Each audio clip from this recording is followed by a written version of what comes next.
BFM Business. Toute l'info éco et business à la mi-journée. 60 minutes business. Stéphane Pedrez. IBM souhaite terrasser la concurrence sur le marché des ordinateurs quantiques. Le groupe américain a dévoilé il y a quelques jours un processeur 2 fois plus puissant que celui de l'américain Google.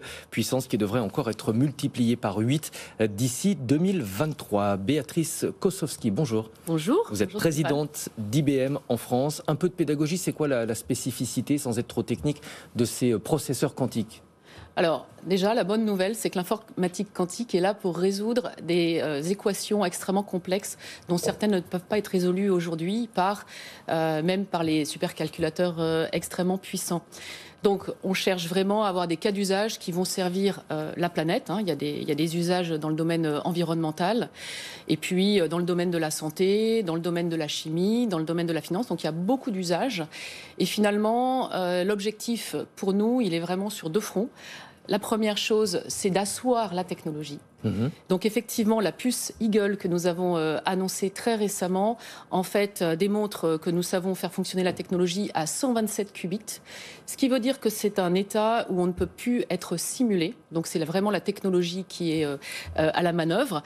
Et nous avions l'an dernier, en novembre, annoncé une trajectoire pour 2023 pour dépasser les 1000 qubits. Ouais. Donc, ce qui est intéressant avec cette annonce que nous avons faite, c'est que ça conforte en fait l'atteinte de cet objectif en 2030. Est-ce que ça a pour vocation de remplacer les processeurs actuels ou est-ce qu'a priori ce sera réservé pour les applications extrêmement gourmandes en termes de calcul ? Alors, c'est une très bonne question. En fait, ça ne va pas remplacer les serveurs habituels et classiques qui vont continuer à être très innovants, à progresser. Bien évidemment, on investit beaucoup en la matière.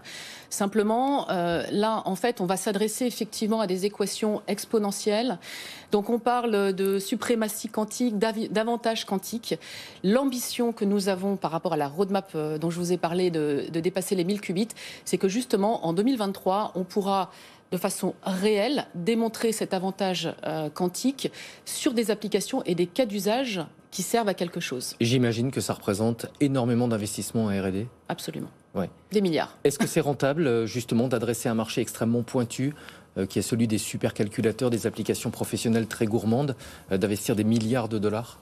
Alors, la réponse est oui. En fait, dans notre secteur d'activité, on est tout le temps en train d'investir parce que sinon, on est très vite, on disparaît très très vite de la liste. Je veux juste vous dire ce que c'est que l'innovation chez IBM quand même. C'est depuis 28 ans, nous sommes la société qui dépose le plus grand nombre de brevets dans le monde et c'est juste 25 brevets en moyenne tous les jours. Donc, ça fait plus de 1 par heure. Alors, ce qui compte, c'est à quoi ça sert. Donc c'est 6,5 milliards par exemple que nous avons investi cette année. Justement, en fait, l'objectif est de montrer que la technologie est au service de la planète avec un grand P, de la société avec un grand S et des activités essentielles pour nos clients pour fonctionner. Quand vous regardez pendant la crise sanitaire ce qui s'est passé, heureusement que tout le secteur du numérique était mobilisé parce que c'est ce qui a permis aussi au monde de fonctionner. Et donc, nous avons à cœur de relever les défis qui arrivent. Et clairement, on doit se préparer à pouvoir craquer le code sur des choses très complexes. Je vais vous donner un exemple. On parle beaucoup de l'empreinte environnementale. Avec le quantique et de l'IA, on travaille sur l'identification en fait, de matériaux qui vont permettre de fabriquer des membranes de capture carbone. Ouais. Voilà, donc ça, c'est super concret et c'est vraiment ce dont on a besoin pour arriver à avoir une trajectoire très favorable par rapport à l'environnement. Et qui sont vos concurrents aujourd'hui ? Je mentionnais Google qui développe aussi son processeur, mais est-ce que les Chinois aussi sont des concurrents sérieux ? C'est fini l'époque où la Chine était l'usine du monde. Oui, en fait, il y a de grands acteurs, y compris en Chine. Maintenant, ce qui est important, c'est que nous, on a pour vocation de mettre la technologie entre les mains des pays.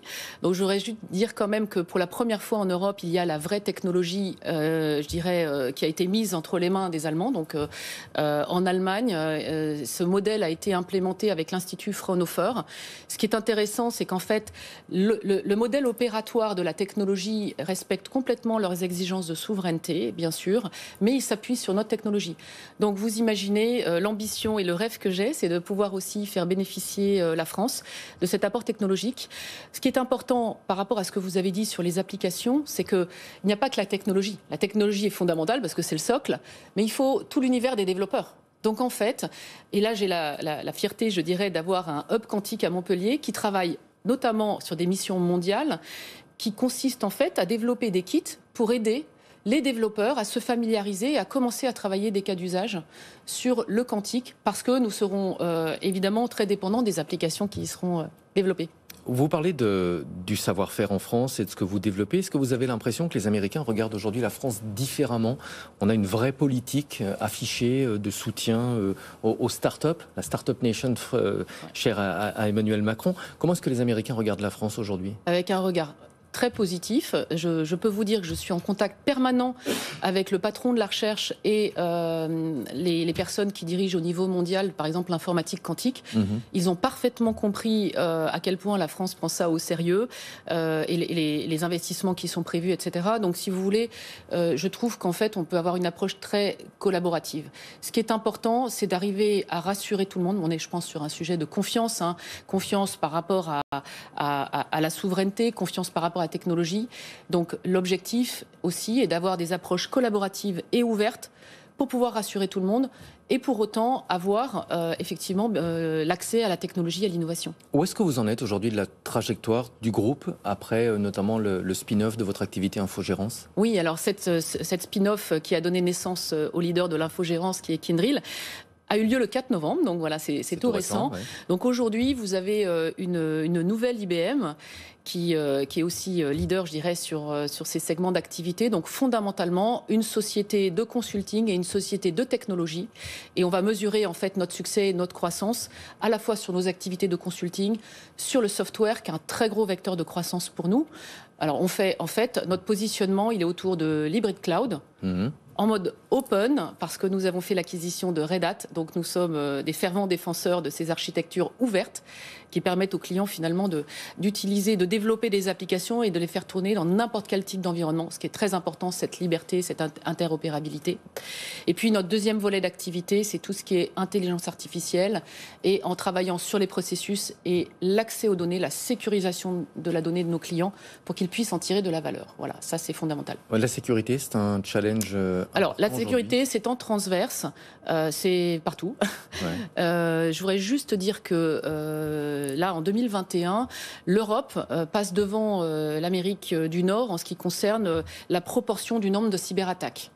31% contre 21%. Donc ça veut dire que la menace s'est renforcée et bien sûr, ça concerne aussi la France. Donc écoutez, c'est simple, nous avons chaque jour 50 milliards d'événements sécurité qui sont travaillés par nos équipes, bloqués par nos technologies, anticipés, etc. Donc c'est ça un petit peu l'échelle de temps. On a la chance de travailler avec 17 000 clients dans le domaine de la sécurité, d'avoir un un Security Operations Center, donc un centre de pilotage et de monitoring en France sur les sujets de cyber. Et finalement, à la fois la technologie et les équipes, puisque comme vous le savez, les compétences dans le domaine de la sécurité sont très importantes et puis rares à trouver aussi. C'est vraiment important d'être très mobilisé dans des approches qu'on appelle des Zero Trust. Voilà. Donc gros focus chez nous. Un dernier mot sur la pénurie de semi-conducteurs. Est-ce que ça vous concerne et est-ce que vous redoutez que ça fasse ralentir le secteur informatique, l'évolution du secteur informatique ? Alors, bien évidemment, tout ce qui touche tout le monde nous touche. Donc, c'est bien sûr que c'est un souci. IBM n'est pas touché, en fait, pour différentes raisons. Mais je dirais que nous utilisons notre technologie, nos technologies intelligentes sur toutes nos logiques de fabrication et de supply chain. Je dirais qu'on a aussi beaucoup de projets avec nos clients pour faire la même chose. Donc ça permet d'anticiper de façon un petit peu différente. Et puis, par ailleurs, nous avons des approches par plaque régionale, ce qui nous a permis, avec des accords extrêmement collaboratifs avec toute notre chaîne de fournisseurs, de pouvoir tenir. Merci beaucoup d'être venue en plateau aujourd'hui, Béatrice Kosowski, présidente d'IBM en France. On marque une pause, dans un instant ce sera le rappel des titres. 60 minutes business. Toute l'info éco et business à la mi-journée sur BFM Business. Adieu la 23, bonjour.